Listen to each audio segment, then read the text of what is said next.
दूसरी बात, किसी भी वैदिक परंपरा के मंत्रों को आपको हटाने का अधिकार कौन दे दिया? कौन होते हैं हटाने वाले? क्योंकि मंत्र का मतलब क्या होता है? जिसमें ओम शब्द हो उसको मंत्र कहा जाता है। जिसमें ओम शब्द हो उसको मंत्र कहा जाता है। जिसमें नमः शब्द हो उसको मंत्र कहा जाता है। जिसमें प्रेरणा शब्द हो उसको भी मंत्र कहा जाता है। जैसे धियो जो न प्रचोदयात्, हमारी बुद्धि को अच्छे मार्गों में लगाइए, ये मंत्र है। मातृ देवो भव, पितृ देवो भव, आचार्य देवो भव, सत्यम वद, धर्मं चर, ये मंत्र। जिसके द्वारा हमें प्रेरणा प्राप्त होता हो, उपदेश प्राप्त होता हो, संदेश प्राप्त होता हो, उसको मंत्र कहते हैं। जिसमें नमः शब्द होता है उसको भी मंत्र कहते हैं। और उस नमः को आप हटा देंगे, और उनको हटा देंगे? नहीं नहीं। नमः का मतलब क्या होता है? नमः, हाँ नमो। नमः शब्द को ही अपने आप नमो शब्द हो जाता है, इसीलिए कोई अंतर नहीं। तो नमः का मतलब क्या होता है? नौ माने नहीं, अमोह माने मेरा। मेरा कुछ नहीं है, सब कुछ आपका है, जिनके प्रति हम सबको नमन करते हैं। ये नमः का मतलब अर्थात मैं आपको समय प्रकार से अपने आठों अंगों में आपको नतमस्तक होता हूँ, आत्मसमर्पण होता हूँ। ये नमः का मतलब होता है। ओम का मतलब क्या होता है? इस ओम को हटाने की बात किया जाता है। ओम का मतलब क्या होता है? ओम में 3 अक्षर है, अ, ओ, म। इन 3 अक्षर से अ प्लस ओ प्लस म, इन 3 अक्षर से ओम बनता है।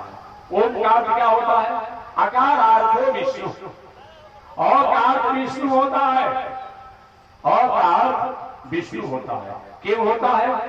जैसे विष्णु व्याप्त और व्यापक है, व्याप्त और व्यापक है। विष्णु शब्द का मतलब व्याप्त होता ही है, व्यापक होता है। उसी प्रकार अ जो है हर व्यंजन में अपने आप में व्याप्त है। आप कंसोनेंट और भौल पढ़े होंगे, स्वर और व्यंजन पढ़े होंगे अपने आप में। कौन कौन कंसोनेंट कौन है, कौन भौल है जी? सेमी भौल कौन है बता दीजिए। ए ई आई ओ ई, ये सेमी भौल है, याद रखिएगा। अब तो हो सकता सारी मात्रा नहीं होता होगा अपने आप में, तो बताया गया है। जैसे आप देखिए क, जो भी आपने क शब्द कहा, अगर क्या उसमें उच्चारण हो गया, करना नहीं पड़ा। क, ख, ग, घ, अंग, च, जब च कहते तो आ ही जाता है, छ आ जाता है। बताया गया है जैसे क से लेकर के म तक जो हम उच्चारण करते हैं उसमें अगत्या अ का उच्चारण हो ही जाता है, लिखा नहीं जाता है, आ जाता है। उसी प्रकार से पूरे दुनिया में all things bright and beautiful, all creature great and small, छोटे बड़े सुनहले चमकीले जो कुछ भी दुनिया में है उसको निर्माण करने वाला जो है उसी को गौर कहा जाता है, उसी को लॉर्ड कहा जाता है, उसी ईश्वर भगवान राम कृष्ण के नामों से जाना जाता है।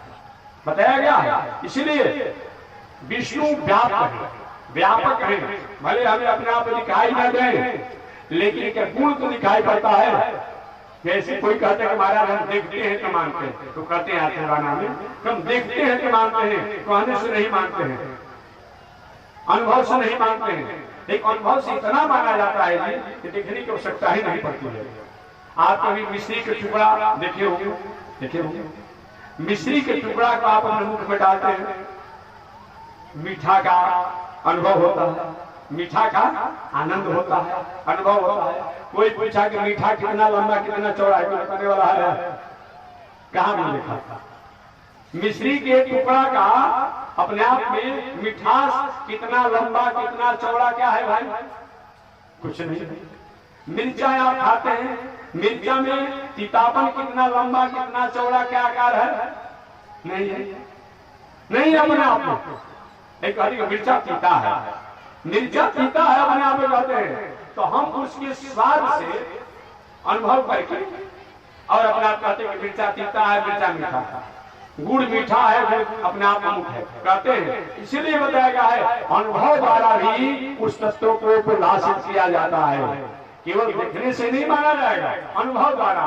जब ये दुनिया है, आकाश है, पृथ्वी है, जल है, वायु है, सूर्य है, चंद्रमा है, ये जब है इसको भी कोई न कोई बनाने वाला होगा।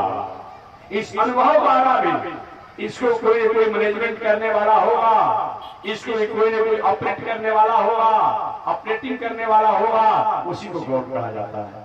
अभी 6:30 बजने जा रहा है, 7:45 बजेगा, रात हो जाएगा। कौन व्यवस्था करता है? हम और आप तो करते नहीं, कोई वैज्ञानिक तो करता नहीं अपने आप में। कौन करता है अपने आप में? तो बताया गया है कार्य से भी कर्ता को माना जाता है, कार्य से भी कर्ता को माना जाता है। जैसे ये आयोजन हो रहा है, कहीं टिकट बना हुआ है, कहीं सुनाना करा हुआ है, कहीं और कुछ है, कहीं माइक है, ये आयोजन से होगा, कोई न कोई आयोजक होगा। एक कोई जरूरी नहीं है कि आयोजक हर जगह दिखाई ही पड़ रहे हैं अपने आप में, लेकिन कार्य से भी आयोजक को माना जाता है। मकान बना हुआ है तो मकान बनाने वाला मिस्त्री मकान में लटका रहता है क्या? लेकिन उसका गुण जो है, उसकी कला जो है, पेंटिंग से लेकर कारीगरी से लेकर हो जाए कि नहीं भाई बहुत अच्छा कारीगर है, अच्छा मंदिर बनाया है, अच्छा मकान बनाया है, ठीक उसके कार्य से, उसके गुण से अपने आप उसका अनुभव किया जाता है। उसी प्रकार अगर परमात्मा नहीं भी दिखाई दे रहे आपको, लेकिन उनका कार्य का गुण जो है उससे भी उनको अनुमान किया जाता है, उनको समझा जाता है। नहीं तो दुनिया की किसी वस्तु को आप नहीं समझ पाएंगे। और जो कहता है कि हम देखते हैं मानते हैं, वो व्यक्ति अपना पैदाइशी को सिद्ध नहीं करेगा। जो ये कहता है हम देखते हैं तो मानते हैं, तुमसे पूछना चाहिए कि तुम अपने माता पिता को देखे हो? तुम्हारे जन्म के जो कारण है देखे हो? कैसे तुम कहते हो कि हमारे माता जी हमारे पिताजी हैं? आज जो कहेगा हम देखते हैं और देखे हैं, वो पागल खड़ा और क्या कहा जाएगा? क्या कहा जाएगा? जब तुम अपने पैदाइशी के कारण, अपने जन्म के कारण को तुम समझने वाले नहीं हो कि कौन मेरे माता है, कौन मेरे पिता है, मैं कैसे जन्म लिया हूँ, लेकिन तुम मान लेते हो, ये क्यों नहीं मानोगे? क्यों नहीं मानोगे? जो कहता है हम देखते हैं तो मानते हैं, वो अपने जन्म को सिद्ध नहीं कर पाएगा। तुम्हें किसका बेटा हूँ, मेरी माता कौन है, मेरे पिता कौन है? लेकिन नहीं, लोगों ने कहा 9 महीना के बाद जब बाहर आया, लोगों ने कहा ये आपके माता जी है, ये आपके पिताजी है, ये आपका मुख है। आपने मान लिया कि नहीं मान लिया? हम मान ही लेते हैं। उसी के अनुसार सरकार द्वारा सारा कागज पत्र भी बन जाता है, जबकि देखा नहीं है कि कौन हमारे माता है, कौन हमारे पिता है। कि माता पिता जिसने संतान की इच्छा की है, क्या उसको कोई सिंह देखा है? सवाल नहीं हो सकती है, प्रश्न नहीं हो सकता है ऐसा। इसीलिए एक मान लिया जाता है, ये मान लेंगे, हम नहीं मानेंगे। जब दुनिया में वस्तु व्यवस्था है तो कोई न कोई करने वाला होगा, ऑपरेटिंग करने वाला होगा, मैनेजमेंट करने वाला होगा। उसी को परमात्मा, उन्हीं को ईश्वर, उन्हीं को भगवान, उन्हीं को राम, उन्हीं को कृष्ण कहा जाता है। इस तरह बताया गया है। ऐसा विचार करते हुए शास्त्र में बताया गया है कि केवल अपने आप देखने से नहीं माना जाएगा। तो ओम का मतलब क्या होता है? अ ओ म, 3 अक्षर से बनता है। तो जैसे क ख ग घ अंग इत्यादि जो पढ़ते हैं, क से लेकर के म पर्यंत हम जो ही उच्चारण करते हैं उसमें अगर क्या अ का उच्चारण हो ही जाता है। ठीक उसी प्रकार से दुनिया में जो भी प्रकृति है और वो अष्टा प्रकृति, उन प्रकृति में परमात्मा व्याप्त भी है और व्यापक भी है। तो अ का मतलब होता है विष्णु, आकार अर्थो विष्णु, अ प्लस उ है, अतम है। उ का मतलब क्या होता है? उकारो निर्णयारहम, उ का मतलब होता है मीडिएटर। जैसे अ प्लस उ प्लस म, मतलब अ और म इन दोनों के बीच में उ है, अब उस तीनों से ओ बनता है। अ प्लस उ प्लस म, तो अ और म के बीच में उ है। उ का मतलब क्या होता है? उकारो निर्णयारहम, मीडिएटर। उ माने लक्ष्मी जी, उ माने लक्ष्मी जी, अ माने परम ब्रह्म परमात्मा, अ माने विष्णु, अ माने नारायण, अ माने राम, अ माने कृष्ण। अ माने होता है नारायण, उ माने होता है लक्ष्मी जी। अ माने नारायण, उ माने लक्ष्मी जी। कहीं महाराज उ माने लक्ष्मी जी के होता है। इसीलिए उकारो नन्यार, जैसे ओम के बीच ओम को संधि विच्छेद करने पर अ प्लस उ प्लस म 3 से ओम बनता है। अ माने विष्णु होता है, उ माने लक्ष्मी होता है, और म माने जीवात्मा होता है। म माने जीव होता है। कि क से जब हम गिनना शुरू करते हैं तो म पर कितना होता है 25।